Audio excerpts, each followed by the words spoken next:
Hi guys, thanks for checking out Typical Geek. My name is Tony. You might remember an article I wrote about Batman and where to start reading about Batman in the comics. Alright, so what I'm going to do is tell you why I enjoyed these comics, what you're going to get out of them, and how they've influenced the cinematic universe of Batman in the last 20 years. Alright, so first up we're going to talk about Batman Nightfall. This is the first of a 3-volume saga.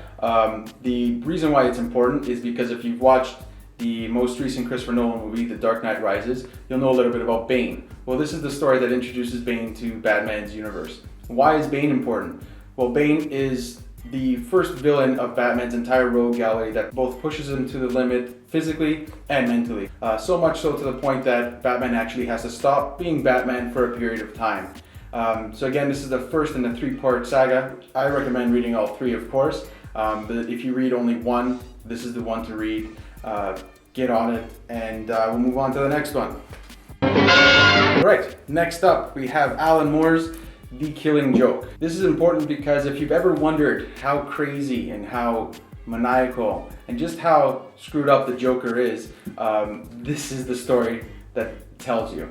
The Joker is basically a clown that runs around terrorizing Gotham, and at first glance may not look that menacing, but when you read this novel and really get an understanding for how deep his rabbit hole goes, you understand why he's such a perfect villain for someone like Batman. Again, key plot points I won't reveal, but this became such a popular novel that the origin story for Joker, basically, that takes place in this novel is now what's considered his canon for his origin story.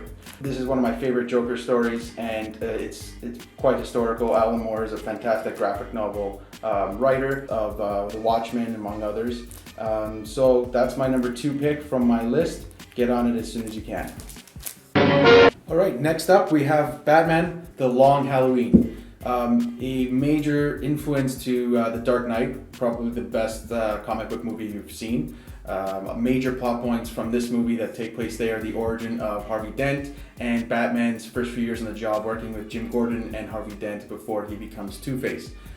In this novel, Batman is looking for this new killer, the Holiday Killer, who manages to kill somebody on every major day of the year.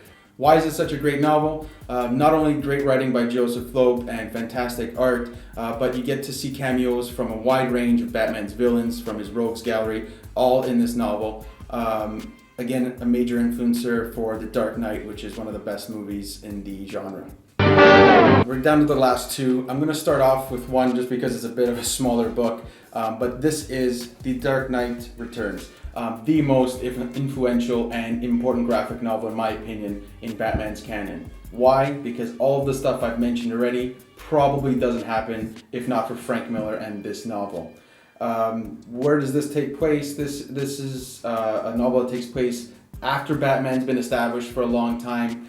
He's been Batman for years. He's kind of worn down. He's a grumpy old man and hasn't even been seen as the Batman for a number of years, and decides to come out of retirement, so to speak, and kind of take Gotham back from what it's become.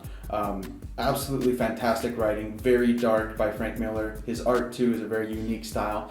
But again, the reason why this is so important is because nothing that you see on this list, and in fact probably nothing that you've seen in movies, happens without this novel. From here we go to Batman Year One, another fantastic Frank Miller book. You get the 1989 Tim Burton movie and following franchise, and it all cascades from there into all the novels that influenced all the movies we've got today. So of all of the ones on this list, this is the one that if you're going to start somewhere, you're starting right here. Alright, so last and not least, we have Batman's Hush. Fairly large because I went with the Absolute Edition just so I could appreciate the art a bit more. The artist Jim Lee is my favorite comic artist and probably one of the best in the business.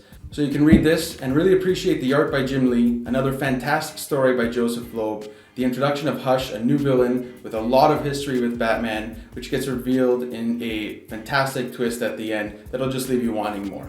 Alright guys, so that's my top 5 pick. Hope you enjoyed it. If you want to read more, check out typicalgeek.com. The link is in the description below.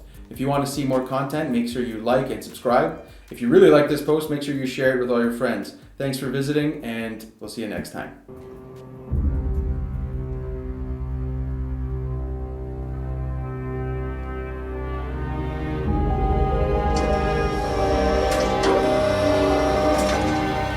duty calls.